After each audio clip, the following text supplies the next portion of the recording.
자, 문재인 대통령 그리고 노무현 전 대통령 두 대통령과 모두 인연이 있는 인물이 있습니다. 바로 최낙정 전 해양수산부 장관인데요. 자, 이 인물이 두 대통령에 대해서 모두 평가를 하는 책을 냈습니다. 그러나 자, 어떤 사람입니까? 최낙정 전 해수부 장관. 예, 최낙정 전 해수부 장관 1975년에 행정사무관으로 공직을 시작을 했고요. 주목되는 대목은 2003년 참여정부 출범하면서 곧바로 차관에 임명이 됐습니다. 그리고 나서 6개월 만에 장관으로 발탁이 됐거든요. 그러니까 정말 고속 승진을 거듭을 했던 아주 화제의 인물이었습니다. 그런데 네. 장관이 된 지 14일 만에 말 실수로 엄청난 공격을 받은 끝에 장관에서 물러나는 그런 비운의 인물이기도 합니다. 그때 당시 어떤 말실수였죠? 그때 어떤 이야기 했었냐면은 노무현 대통령에 대해서 국무위 공격을 많이 받았었죠. 그랬죠. 근데 이제 국무위원으로서 대통령을 지키지 못하면 되겠느냐라고 하면서 다른 국무위원들을 좀 비판하는 듯한 그런 말도 했었고요. 또 태풍이 올 때 대통령이 오페라 보러 가면 안 되느냐라고 해서 국민과 좀 감정적으로 좀 대립하는 그런 발언을 했다가 결국 14일 만에 낙마하고 말았습니다. 네. 자, 그리고요. 이 노무현 전 대통령, 문재인 대통령 이 닮은 점과 다른 점을 놓고요. 이 책을 냈는데 이런 내용을 했습니다. 나쁜 남자와 교회 오빠. 어떤 사람이 나쁜 남자고 어떤 사람이 교회 오빠로 묘사를 했을까요? 자, 전 장관이 직접 본 두 사람의 모습 저희 뉴스탑10 팀이 직접 찾아서 인터뷰를 해봤습니다. 뭐라고 이야기하는지 들어보시죠. 전형적인 정치인으로서는 잘 맞지 않는, 그러니까 오로지 정도를 고집하고 정치적인 제스처나 쇼를 하는데 상당히 싫어하고 어색해하는, 부끄러워하는 그런 점에는 상당히 닮았다고 볼 수 있죠. 뭐 긍정적인 의미로 노무현 대통령 같이 가는 스타일보다는 나를 따르라 하는 이런 측면의 지도자인 점에서 약간 나쁜 남자 스타일이고, 문재인 대통령은 상대방에 대해서 설득하고 같이 가려고 그러는 약간 착한 교회 오빠 스타일. 남을 배려를 잘하고 남을 잘 도와주고 남에게 쉽게 공감하고, 절대 두 분이 밥 먹는다거나 서로 농담을 하는 것도 저희는 자주 못 뵀어요. 단지 노무현 대통령이 문재인 그때 비서실장 가슴 두드며 담배 뺏어가지고 피는 건 가끔 봤어요. 네. 남의 담배를 뺏어 피면은 그건 나쁜 남자죠. 네, 어떻게 들으셨습니까? 나쁜 남자와 교회 오빠. 적절한 비유였나요? 어떻게 평가하십니까? 정치권의 주변에서 얘기를 들어보면, 그러니까 쉽게 말하면 철학은 같으나 스타일이 틀린 거죠. 네. 고 노무현 전 대통령은 이제 자기 주장이 강하고요. 아까 네. 얘기를 했지만 나를 따르라는 어떤 그런 리더십을 보이고 있는 거고, 현재 노무현 대통령은 이제 주로 청취, 토론을, 물론 노무현 전 대통령도 토론을 했지만요. 상대방의 의견을 다 들은 뒤에 자신이 결정하는 그런 네. 스타일인 겁니다. 그러니까 이 리더십의 스타일이 다른 거죠. 네. 예, 그렇군요. 동감입니다. 저는 사실 몇 년 전에 이 최낙전 전 장관님이 하는 그 대학원 수업을 한 학기 들었거든요. 아, 그래요? 네, 그런데 네네. 수업을 들으면서 느낀 게 굉장히 소탈하고 또 굉장히 유머가 넘칩니다.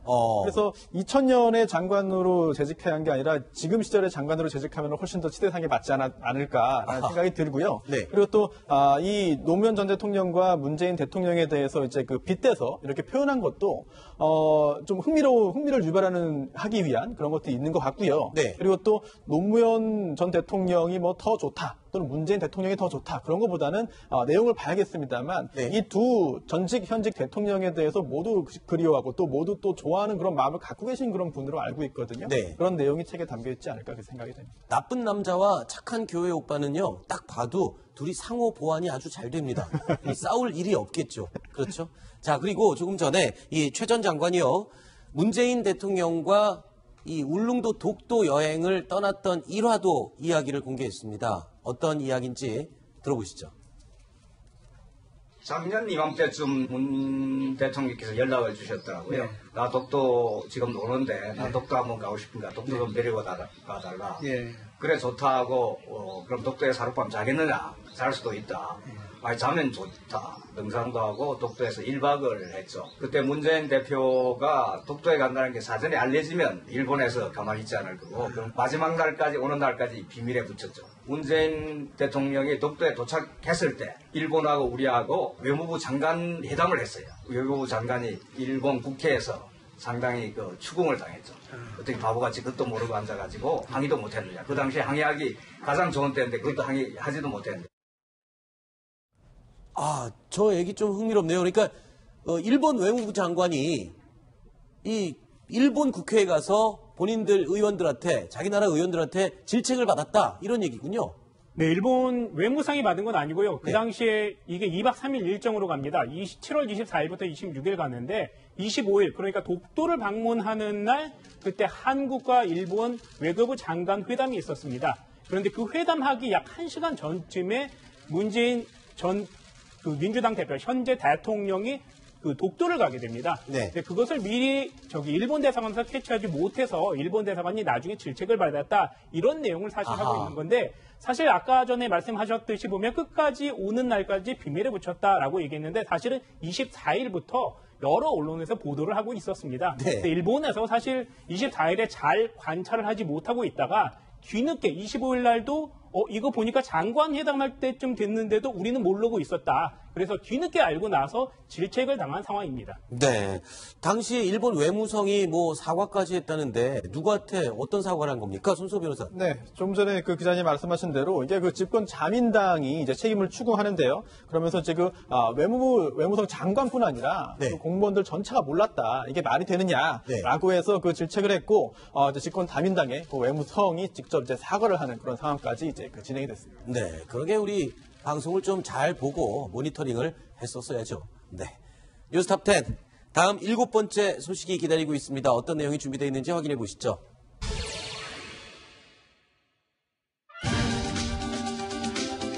자, 오늘 오후에 들어온 소식 가운데요. 박근혜 전 대통령에게 법원이 강제 구인장을 발부했다라는 소식이 막 들어왔습니다. 손수호 변호사. 네. 뭐 어떤 내용입니까? 박근혜 전 대통령에게 어떤 네. 내용으로 강제 구인장이 발부된 건가요? 네, 박근혜 전 대통령이 지금 재판을 받고 있습니다. 본인이 피고인으로 이제 재판을 받고 있는데요. 네. 그 재판은 아니고요. 다른 사람의 재판에 관련된 구인장입니다. 누구죠? 이영선 전 경호관이죠. 아하. 행정관으로 있다가 경호관으로 바뀌었는데요. 네네네. 그 후에 퇴직했습니다. 이영선 전 경호관에 대한 형사 재판에 증인으로 채택이 됐는데요.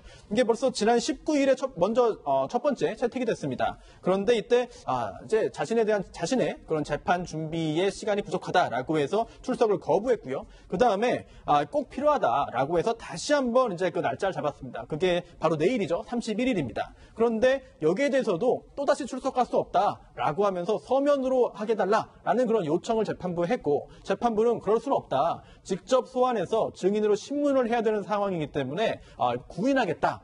즉 출석을 증인으로 나오지 않겠다고 계속 버틸 경우에는 강제로 재판정으로 데리고 와서 증인 신문을 하겠다는 의지를 오늘 재판부가 표명했습니다. 그렇군요. 그러니까 박근혜 전 대통령 입장에서는 본인의 혐의와 관련된 재판도 받아야 되고 다른 사람의 재판에 또 증인으로도 나가서 또 증언을 해야 되고 여러 가지로 굉장히 바쁜 그런 시간을 보내고 있는 것 같습니다. 그런데 지금 이번 주 박근혜 전 대통령과 최순실 씨의 공판, 자 일정이 어떻게 되고 어떤 증인이 나와서 어떤 얘기를 또 나왔습니까? 네, 29일 월요일을 보면요. 주진영 전 한화투자증권 대표가 증언을 했습니다. 어제였죠. 삼성물산과 제일모직 합병해서 외압이 있었느냐 이런 얘기가 나왔고요. 네. 오늘은 정유라 승마 지원 경위를 물어서 승마협회와 한국마사회 관계자들이 많이 나왔습니다. 목요일에는요, 문영표 전 보건복지부 장관에 대한 그 재판 일정이 있습니다. 네. 자, 마사회 관련 인물들이 많이 나온 것 같은데 어떻습니까? 어떤 증언이 나왔습니까, 오늘은? 네, 오늘도 굉장히 흥미롭고 중요한 증언이 하나 나왔는데요. 네. 이제 그 정윤회 문건 유출 전에도 네. 승마계에서는 최순실이 사실상 비선실세 아니냐 이런 소문이 있지 않았나라고 특검이 오늘 증인 신문했습니다. 여기에 대해서 증인으로 출석한 이상영 전 마사회 부회장이 사실이다 그런 소문이 있었고 특히나 박원호 전 전무로부터도 그런 이야기를 들었다라고 증언을 했는데요. 여기에 의해서 박원호 전무가 최순실과의 관계에 대해서 자랑을 많이 했다라고 네. 하는 이야기를 했습니다. 이제 특검에서 먼저 주신문을 하면 그 다음에 최순실 씨의 변호인인 이경재 변호사가 반대 신문을 하는데요. 네. 증인이 지금 이상영 전 부회장이 소문을 지금 말하고 있다. 추정 아니냐. 그리고 박원호 전 전무의 이야기를 지금 들은 이야기를 다 전하고 있는 건데 그렇다면 박원호 전 전무의 말을 믿을 수 있겠느냐라고 신문하자 여기에 대해서 박원호 전 전무가 네. 과장해서 자랑을 하는 스타일이긴 하지만 그 당시에 거짓말을 하는 것 같지는 않았다라고 증언을 했고요. 그리고 또 최순실 씨도 여기에 대해서 한마디 했습니다. 네. 박원호 전 승마협회 전무가 실제로 삼성으로부터 승마협회의 어떤 지원금을 끌어내기 위해서 네. 정유라 씨, 최순실 씨 등을 이용한 것이다. 네. 자신들은 돈 받은 게 하나도 없다라고 하는 이야기를 덧붙였습니다. 판단은 재판부의 몫이겠죠. 그렇군요. 자, 그리고 박원호 전 전무. 자, 과거에요. 덴마크에서 정유라 씨가 체포됐을 당시에 이런 말을 했습니다. 본인은 승마를 박원호 전 전무가 권유해서 승마를 처음 시작하게 된 거다. 그런 말을 했었던 기억이 납니다. 당시 영상 함께 보시죠. 제가 아기를 낳은 지 얼마 안 되고 바로 독일로 왔거든요. 2달 만에 독일 와서 바로 여기서 말을 탔어요. 저는 말도 그만 탄다는 얘기를 계속 드렸었거든요. 사실 독일 오게 된 것도 박원호 전무님께서 저한테 아기 낳고 신경 복잡하고 어머니랑 자꾸 싸우게 되니까 머리 시키려고 말 타지 않을래라고 해서 여기 왔는데 갑자기 박원호 전무님께서 삼성이 선수 6명을 뽑아서 말을 지원을 해준다거나 하고지 않겠냐라고 했는데 그래서 6명 지원을 하면은 그냥 타야겠다라고 생각하고 말을 탔는데 자, 글쎄요. 손수호 변호사님 말대로 저 어떤 사람이 진실을 말하고 있는지는 법원에서 판단을 내릴 문제인 것 같습니다. 자, 그리고 어제 재판에서요. 최순실 씨가 재판 막판에 큰 소리를 치고 소리를 질렀다라고 하는데 뭐 어떤 내용으로 흥분을 했던 겁니까? 네, 이제 딸 정유라 씨가 이제 강제 송환으로 한국에 들어오니까 매우 네. 흥분한 것 같습니다. 일단 이렇게 얘기했습니다. 매우 흥분한 목소리로 유라에 대해서 자꾸 애를 죽이지 말라. 네. 삼성의 말 한번 잘못 빌려 탔다가 완전히 액세스 됐다. 이러자 이제 판사가 이렇게 얘기를 합니다. 그 흥분하지 말고 증언에 대한 본인의 의견을 말하라. 이렇게 얘기를 하니까 최순실 씨가 딸이 들어온다고 해서 좀 흥분했다. 딸에게 협박하는 식으로 하지 말아달라. 이렇게 말을 했습니다. 아직까지도 그 딸 문제에 대해서는 예민하게 반응을 하고 있는 게 최순실 씨인 것 같습니다. 그런데 어제 재판에서요.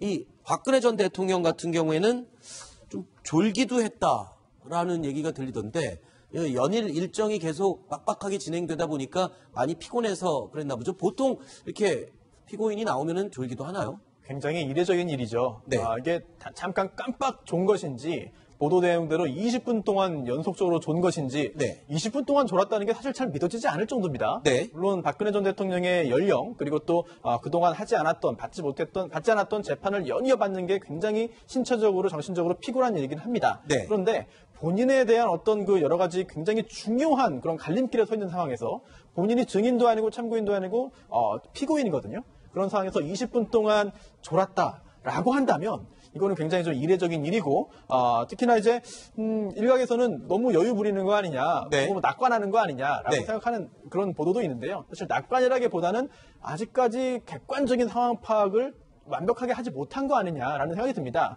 우선 첫 번째 공판 기일에서야 또 두 번째 공판 기일에서야 기타 자신의 그 휘하에 있던 여러 부하 공무원들이 그동안 법정에서 다른 재판에서의 증인으로 출석해서 증언했던 내용 그리고 또 검찰 특검에서 했던 진술의 요지를 그제서야 보고 받아 적었다고 하는데 그렇다고 한다면은 아직까지도 상황 파악을 완벽하게 못하지 않았나 그런 생각도 조금 듭니다. 네.